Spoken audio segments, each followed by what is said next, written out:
छत्रपती संभाजीराजे भोसले हे मराठा सम्राट छत्रपती शिवाजी महाराज आणि महाराणी सईबाई यांचे थोरले चिरंजीव, शिवाजी महाराजांचे उत्तराधिकारी आणि मराठा साम्राज्याचे दुसरे छत्रपती होते।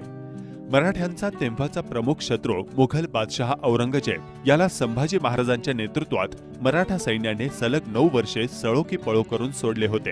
छत्रपती शिवाजी महाराजांचे पुत्र संभाजीराजे यांचा जन्म 14 मे 1657 रोजी किल्ले पुरंदर येथे झाला। वयाच्या दुसऱ्या वर्षीच छत्रपती संभाजी महाराजांच्या मातोश्रीचे निधन झाले। सईबाईंच्या आकस्मिक निधनामुळे शंभूराजे लहानपणीच पोरके झाले। जिजाऊंनी छत्रपती संभाजी महाराजांच्या पालनपोषणाकडे लक्ष दिले। जिजाऊंसोबत पुण्याजवळील कापूरहोळ येथील धाराऊ नावाच्या महिलेनं छत्रपती संभाजीराजांचे संगोपन केले। पुढे सोयराबाईंनी सुद्धा संभाजीराजांचा सांभाळ केला। मुघल दरबार आणि तिथले राजकारण छत्रपती संभाजीराजांनी लहान वयातच जवळून बघितले आणि समजून घेतले। संभाजीराजे वयाच्या 9व्या वर्षी मुघल दरबारात 5000चे मनसबदार झाले। छत्रपती शिवाजीराजांसोबत आग्रा येथे गेले। पुढे आग्रा येथून सुटका करून घेऊन छत्रपती शिवाजीराजे मजल दर मजल करत राजधानीत परतले। पण सुरक्षिततेसाठी छत्रपती संभाजीराजांना काही काळ मथुरा येथे ठेवण्यात आले होते।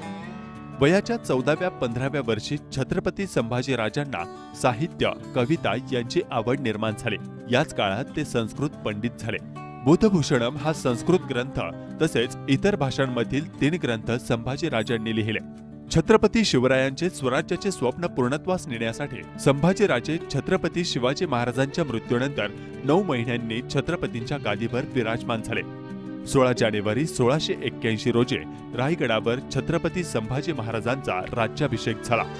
अशाच प्रकारची माहिती जाणून घेण्यासाठी आजच इतिहास महाराष्ट्राचा गडकिल्ल्याचा या YouTube चॅनेलला प्रोत्साहन देण्यासाठी लाईक, शेअर, कमेंट आणि सबस्क्राईब करा। धन्यवाद।